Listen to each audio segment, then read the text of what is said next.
एक बात मेरी समझ में नहीं आई कि इतनी सारी महिलाओं के साथ संभोग करने के बाद भी उसे एड्स की बीमारी क्यों नहीं हुई।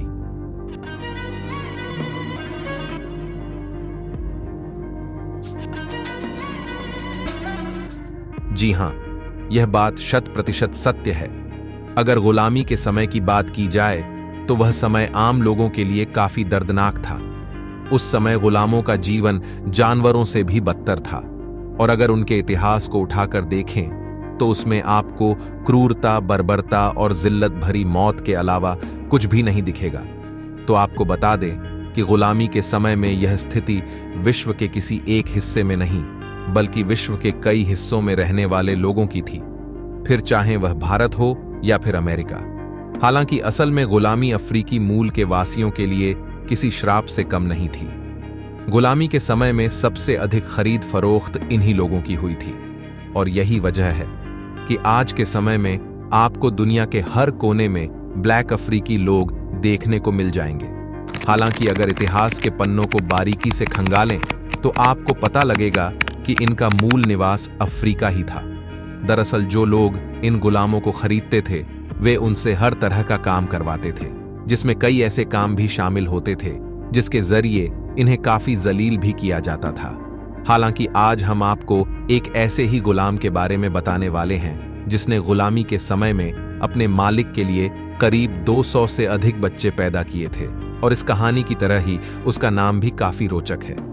पाटा सेका क्यों है ना अजीब। तो इस कहानी की शुरुआत होती है आज से तकरीबन 900 साल पहले, यानी सन 1532 से, जब अफ्रीका में बहुत गरीबी और भुखमरी थी, और इसी मजबूरी के चलते अफ्रीका से चलकर एक जहाज ब्राजील पहुंचा। इस जहाज में काफी लोग भेड़ बकरियों की तरह भरे हुए थे, और इन्हें यहां लाने का सिर्फ एक ही मकसद था, और वो था इनसे गुलामी करवाना।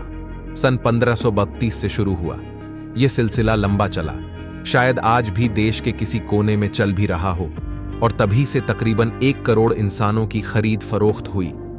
ब्राजील में लाए गए अफ्रीकी लोगों को पीस कह के पुकारा जाता था, क्योंकि इनकी अहमियत एक सामान से अधिक कुछ भी नहीं थी, इसलिए सामान की तरह ही इन लोगों की बोली लगाई जाती थी। जैसे कोई दुकानदार अपनी चीजों पर बार बार कपड़ा मारकर साफ करता है ताकि वह चीज लोगों को नई सी लगे, और ऐसा ही कुछ इन अफ्रीकी लोगों के साथ भी किया जाता था। इनके दांत पर पॉलिश की जाती, शरीर पर तेल लगाया जाता जिससे वे स्वस्थ और सुंदर दिखें और उनका अधिक दाम मिले। लेकिन उन सभी में महिलाओं की तुलना में पुरुष गुलामों की कीमत अधिक होती थी, जिसमें 12 से 30 साल के पुरुषों को युवक के तौर पर गिना जाता था। उनसे बिना रुके 14 से 15 घंटे तक काम कराया जाता। सुबह 6 बजे से रात 10 बजे तक काम, और सिर्फ काम गुलाम बनाए गए लोगों से इतना काम कराया जाता कि वे 35 साल की उम्र में ही बूढ़े दिखने लगते थे। लेकिन इन्हीं गुलामों के बीच एक ऐसा शख्स भी था जिसके खाने पीने का खास ख्याल रखा जाता, और यही नहीं, उससे शारीरिक श्रम भी कम ही कराया जाता था। और इस शख्स का नाम था रोके जोस फ्लोरेंसियो, जिसे बाद में पाटा सेका के नाम से जाना गया।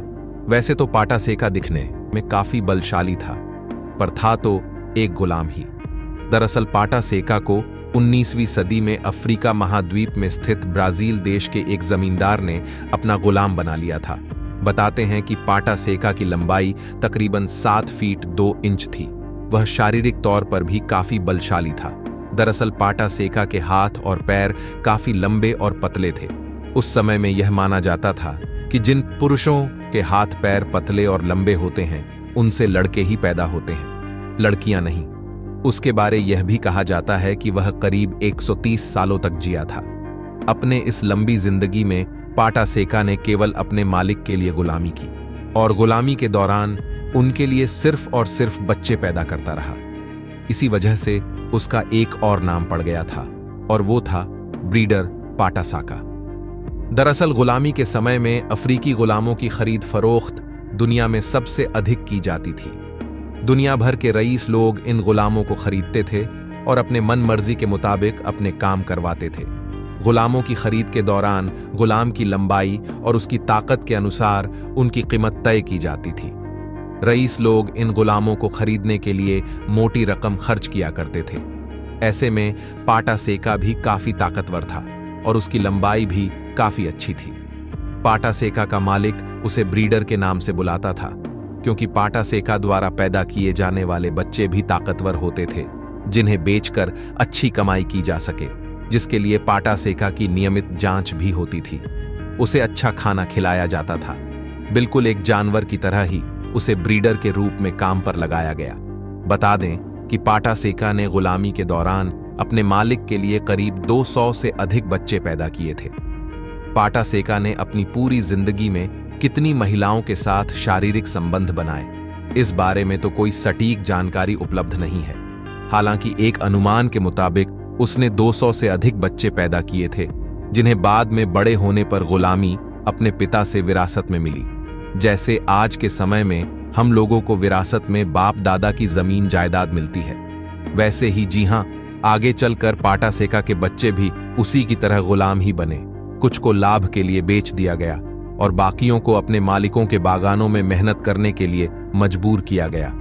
बता दें कि जब सन 1888 में ब्राजील में दास यानी गुलामी प्रथा समाप्त हुई, तो उसका फायदा पाटा सेका को भी हुआ और उसे भी आजादी मिल गई, और साथ ही जिंदगी गुजारने के लिए उसे कुछ जमीन भी मिली। ब्राजील आजाद होने के बाद पाटा सेका को पामिरा नाम की एक लड़की से प्यार हो गया, जिससे उसने शादी कर ली और उन दोनों के 9 बच्चे भी हुए।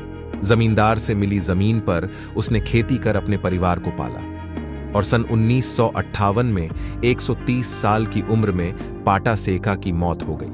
पाटा सेका की मौत भले ही ब्राजील से गुलामी का समय बीतने के बाद की घटना हो, लेकिन कहा जाता है कि ब्राजील में दास प्रथा आज भी बरकरार है। इतालवी मीडिया के एक आंकड़ों के मुताबिक ब्राजील में गुलाम जैसी परिस्थितियों से आजाद हुए श्रमिकों की संख्या 2 वर्षों में दोगुनी से अधिक हो गई है। सन 2020 में यह आंकड़ा 936 था, जो सन 2022 में बढ़कर 2075 हो गया। इसी साल फरवरी के महीने में पुलिस ने एक ऑपरेशन चलाकर 207 लोगों को आजाद भी कराया था। ये लोग अंगूर के बाग में मजदूरी किया करते थे और इनकी हालत भी कमोबेश गुलामों जैसी ही थी। इन मजदूरों को ब्राजील से 3000 किलोमीटर दूर बाहिया राज्य से लाया गया था, क्योंकि यहां ब्राजील की अश्वेत आबादी का सबसे बड़ा हिस्सा रहता है। अंगूर के बागों से छुड़ाए गए लोगों के मुताबिक उनके साथ मारपीट की जाती थी। उन्हें सुबह जगाने के लिए बिजली के झटके दिए जाते, खाने में सड़ा हुआ खाना दिया जाता। बागीचे के मालिक कहते थे कि बाहिया का सबसे अच्छा नागरिक वही है जो अब इस दुनिया में नहीं है। ब्राजील में भले ही इस बात से इनकार किया जाता रहा हो, लेकिन वहां अब भी गुलाम बनाने की प्रथा है। कई कंपनियां लोगों को नौकरी के बहाने खरीद या बेच देती हैं। इसलिए अगर ऐसा नहीं होता तो ब्राजील में anti slave labour task force नहीं होती। तो ये थी रोके जोस फ्लोरेंसियो से पाटा सेका बनने तक की कहानी। धन्यवाद।